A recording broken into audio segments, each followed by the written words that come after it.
गंवार सास। ममता ने अपने बेटे को पढ़ा लिखाकर बड़ा आदमी बनाया। अब वो शहर में अपने परिवार के साथ रहता है।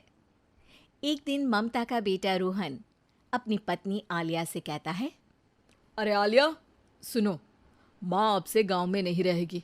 वो हमारे साथ यहीं रहेंगी शहर में। उनका कमरा आज नौकर से बोलकर अच्छे से साफ करवा देना। ओह, आज तो मेरी किटी पार्टी है, फिर मुझे जिम और फिर शॉपिंग। ठीक है, कल करवा दूंगी।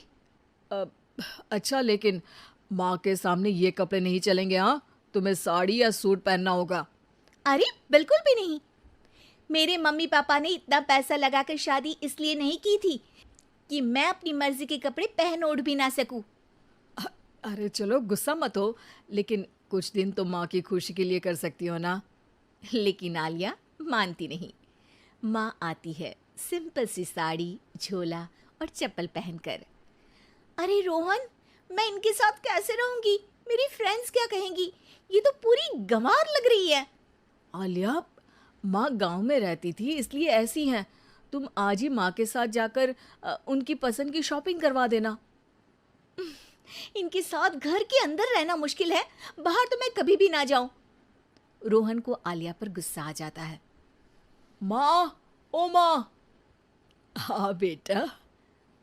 वो माँ को ले जाने के लिए उनका हाथ पकड़ता है कि अरे माँ, तेरे हाथ अभी तक इतने कड़े हैं, तूने इसका कोई इलाज नहीं किया? अरे बेटा, इसका कोई इलाज नहीं। वैसे भी मुझे कोई शर्म नहीं कि मेरे हाथ मुलायम नहीं है, क्योंकि इन्हीं हाथों से मेहनत कर मैंने तुझे बनाया है बेटा। अगले दिन। माँ, मैं ऑफिस जा रहा हूँ। कुछ लाना हो तो आलिया को बोलकर फ़ोन करवा देना। रोहन के जाने के बाद, आप ना आज कमरे में ही रहिएगा, घर में पार्टी है, मेरी सहेलियां आ रही हैं, मैं उन लोगों के सामने आपको नहीं ला सकती हूँ। ठीक है बहू, लेकिन तुम कहो तो मैं कुछ खाने को बना दूँ तुम लोगों की पार्टी के लिए। वो लोग सिर्फ कॉन्टिनेंटल या थाई फूड ही खाते हैं। कोई बात नहीं, कभी इंडियन खिलाने वाला कोई मिला नहीं होगा ना। मैं बनाकर कमरे में चली जाऊंगी। जैसे आपकी मर्जी। आलिया के घर उसकी दोस्त आती हैं, पार्टी होती है। अरे वाह आलिया, ये क्या है खाने में? बड़ा ही स्वादिष्ट है यार, इसकी रेसिपी मुझे चाहिए। हाँ, और ये दाल, ओ माय गॉड, मैंने तो किसी 5 स्टार में भी ऐसी दाल नहीं खाई है यार। तू कुक को यहाँ बुलाना। अब आलिया घबरा जाती है। हाँ हाँ हाँ हाँ, क्यों नहीं। माँ जी ज़रा बाहर आइए। आलिया की सास सिंपल सी साड़ी और गांव के अंदाज में आती है। अरे बहू, क्या हुआ? खाना पसंद नहीं आया क्या? बहू? अरे ये गांव से दिखने वाली औरत तुम्हें बहू क्यों बोल रही है?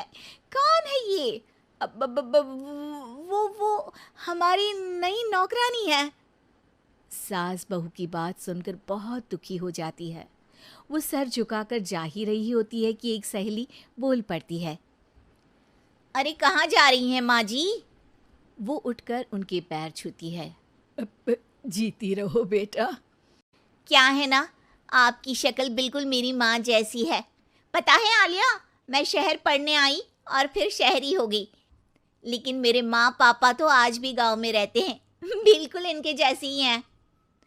आप यहाँ बैठिए ना आंटी, आप सच में बड़ी खूबसूरत है और आपके हाथ का खाना तो लाजवाब है। काश ये मेरी सास होती। सभी सहेलियां सास को घेर कर बैठ जाती हैं और उनसे खाने की रेसिपी पूछ रही होती है कि तभी घर की बेल बजती है और रोहन आता है। अरे क्या बात है, आज आप लोग हमारे घर में? और ये लोग तो मुझे आलिया से ज्यादा माँ की सहेलियाँ लग रही हैं। क्या ये आपकी माँ है? लेकिन आलिया ने तो कहा कि ये उनकी नौकरानी है और इन्होंने भी नहीं बताया। वो नहीं बताएंगी, क्योंकि उनके लिए बच्चों की इज्जत और उनकी खुशी सबसे पहले है। मुझे माफ कर दो, मुझे इन्हें तुम लोगों से मिलवाने में शर्म आ रही थी कि तुम लोग क्या कहती? अरे अब तो हमें शर्म आ रही है कि तुम हम लोगों की सहेली हो। हाँ, जो माँ जैसी सास को नौकरानी बोले वो हमारी सहेली नहीं हो सकती। ये बोलकर सभी वहां से जाने लगती है कि सास बोलती है, आलिया की तरफ से मैं तुम लोगों से माफ़ी मांगती हूँ। उसने जो कहा उसके लिए मैं उसे माफ़ करती हूँ। अब तुम लोग भी उसे माफ़ कर दो, क्योंकि अगर तुम लोगों ने उससे दोस्ती तोड़ी तो फिर मेरे हाथ का खाना कैसे खाओगी? नहीं नहीं आंटी, जरूर आएंगे, लेकिन अब आलिया की नहीं बल्कि आपकी सहेली बनकर।